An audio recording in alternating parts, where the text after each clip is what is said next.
week 12 of the fantasy baseball season, and here's a few pitchers I look to sell and trade this week. The first guy, Dylan Cease of the Chicago White Sox. And Dylan Cease, he's been on a tear over the last month of the season, and one of the best pitchers in fantasy baseball as well, but I just don't see it holding up for Cease here. So right now, while his value's sky high, this is a perfect time to sell him high and get a good deal for him. On the season, 81 innings, 6-3 record, 63 hits, 23 earned runs, 37 walks, already 121 strikeouts, which is ridiculous in 81 innings. Only 5 quality starts, though, a 2.56 ERA and a 1.23 whip. But in the last month, his numbers are out of control, an 0.26 ERA and a 1.14 whip. So right now, with these amazing numbers here for Dylan Cease, this guy, you could get a lot for him. I think you could get a good starting pitcher and a good hitter in a 2-for-1 deal for Cease, because he's gone out there and he's pitching great baseball. June 14th at Detroit, 5 innings, got the win.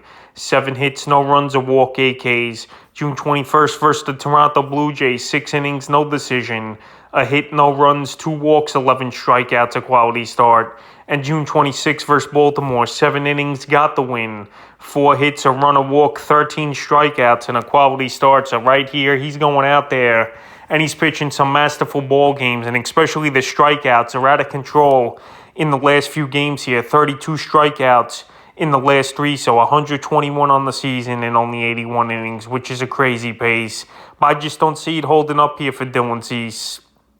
We know he's been a pretty decent pitcher the last few seasons, but right now he's on an all-new level. So with him way up there in the rankings and the last month of the season, him pitching lights out, it's a perfect time to sell him high, because right now I believe he's at peak value. And I know he plays in a weak division with a lot of weak hitting teams like the Guardians, Tigers, and Royals in the division. But right now, these numbers are way out of control, and I just don't see it holding up. So while you could get a lot for him, this is a perfect time to sell him high. The next guy is Taijuan Walker of the New York Mets. So Walker, I mentioned him last week on the list, and he's gone out there and he's pitched great baseball for the Mets this season. But also we saw that last year, him make the All-Star team, and then second half of the season, it all fell apart for Walker. On the season, 65 1/3, 6-2 record, 60 hits, 22 earned runs, 19 walks, 49 strikeouts, and 5 quality starts with a 3.03 ERA and a 1.21 whip. So Walker, he's had some pretty easy matchups over the last 3 starts here, which I believe is why he's pitching good baseball. But today's going to be a true test for him versus the Houston Astros, who are obviously one of the best teams in the league, and they've had the Mets number so far this season. The first 3 games they versed them, with today being the finale of the Astros and the Mets here. Astros going for the season sweep for 4-0. So the last few games here for Walker, June 12th at the Angels, 6 innings, got the win. 6 hits, a run, a walk, 10 strikeouts, a quality start. June 18th versus the Marlins, 6 2/3, got the win in that one. 2 hits, a run, a walk, 9 Ks, quality start. And June 24th, once again in Miami, 6 innings, got the win. 8 hits, 3 runs, 2 walks, 5 Ks, a quality start. So he's not going to verse Miami every start he is walking. Like I said, today's the true test. If he pitches good versus Houston, then maybe owners are cooking with something. But I just can't buy into Walker, especially what we've seen from him last season. And even this season versus the good teams, he really has been mediocre or poor at best as Walker. So right now, while he's on top of his game and he's pitched good on versus weaker offenses, this is a perfect time to sell him, because it wouldn't surprise to see him today only last 4 or 5 innings and give up 3 or 4 runs. And obviously that's not a good start for Walker. And like I said, this Mets schedule is going to get harder at some point here. They've just been beaten up on a lot of weak teams to be in first place. But with a tougher schedule, they've been a 500 team at best versus the better teams in the league. The next guy, Nick Pivetta of the Boston Red Sox. So Pivetta, what a season it's been for him, especially over the last month. He's been lights out as Pivetta. On the season, 88 2/3, 8-5 record, a complete game under his belt, 69 hits, 32 earned runs, 29 walks, 86 strikeouts, amongst the league leaders in quality starts with 9 on the season, a 3.25 ERA and a 1.11 whip. And in the last month of the season, he's been great, 2.03 ERA and a 1.05 whip. So right now, Pivetta's going out there. He's pitching great baseball, but he's another guy that's been on the list a few times this season here. I just don't buy it. Last season, he got off to a great start, and then he pretty much was a player that wasn't owned in much fantasy leagues second half of the season where the league caught up to him. And now he's in a tough division, we know, in the AL East. You got the Blue Jays, you got the Yankees, see the best team in the league this season here. And you got the Bay Rays, who could hit the baseball as well. So the last few outings here for Pivetta, June 18th versus Oakland, 8 innings, got the win. 3 hits, a run, 2 walks, 3 Ks, a quality start. June 19th versus the Cardinals, 7 innings, got the win. 4 hits, a run, 4 walks, 10 Ks, a quality start. And June 24th at the Guardians, 7 innings, got the win. 9 hits, 2 runs, 4 Ks, a quality start. So right now, another test here for Pivetta tonight at a tough Toronto Blue Jay offense.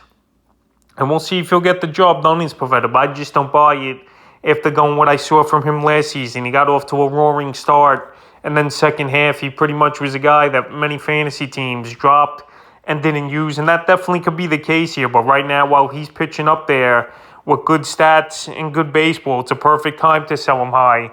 And I think you could get a good bat for him in a 1-for-1 deal. The next guy is Mikolas of the St. Louis Cardinals. So Mikolas, he's been up and down this season here with this Cardinal team. But overall, the numbers are still great, pretty good. 94 2/3, 5-5 record, a complete game, 72 hits, 27 earned runs, 19 walks, 78 strikeouts, 10 quality starts, a 2.57 ERA, and an 0.96 whip. So Mikolas, he's gone out there, and he's had pretty solid numbers. And over the last 2 weeks, that ERA is a 1.29 with an 0.62 whip. So right here, this Cardinal team, I like some of the guys they've called up over the last couple months here with Yepes, Nolan Gorman, and this team's been playing good baseball here, fighting for first place, in and out of first over the last few weeks with the Milwaukee Brewers in the NL Central. But Mikolas, he's a guy that a lot of teams get contact on with only the 78 strikeouts in 94 innings, and I think that contact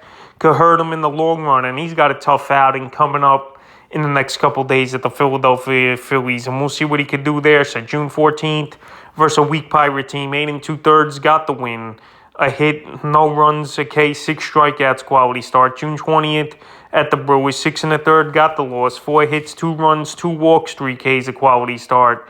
And then June 25th versus the Cubs, 6 innings, no decision again, 4 hits, a run, a walk, 9 Ks, a quality start. So right here, Mikolas has had some decent matchups where it's in his favor versus the Pirates and Cubs over the last couple weeks here. But another guy where the schedule definitely could be tougher, and we'll see if he can hold up.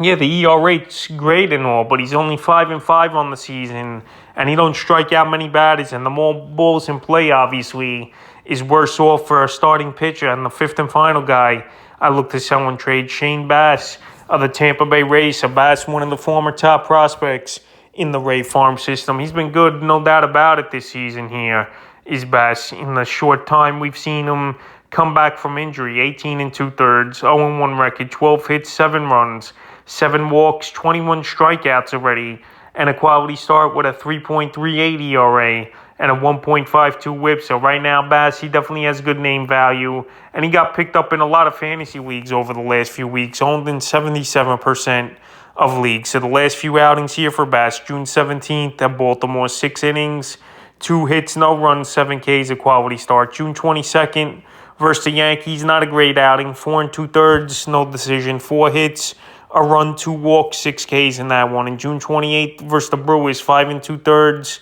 3 hits, a run, 2 walks, 6 Ks. So Bass, he don't go deep into games, and they got the kids' gloves on with him as well a little bit, Tampa Bay here. He just came off injury. They don't want to push him too tough. And right now, while he's pitching good and the innings have been limited, I would sell him off. I don't think you'll get a boatload for him, but maybe a back-end type of hitter or even a closer and a mediocre starting pitcher if the guy's generous and wants Bass on his fantasy roster. Obviously, this kid's got a lot of upside, but also he's in a very tough division. I mentioned a lot in my videos, but you got to mention it when you're in a division with good hitting teams like the Yankees, Toronto Blue Jays, and the Red Sox. Say you verse those teams 3 starts in a row, which is definitely possible for an opposing East team here. That's going to be tough for a pitcher to have a quality start and go out there and help your fantasy team. So right now, while Bass looks healthy and he's back with this Tampa Bay Rays starting rotation, he's a guy I would sell off and see what I could get. So that's a few pitchers I look to sell and trade for Week 12 of the fantasy baseball season.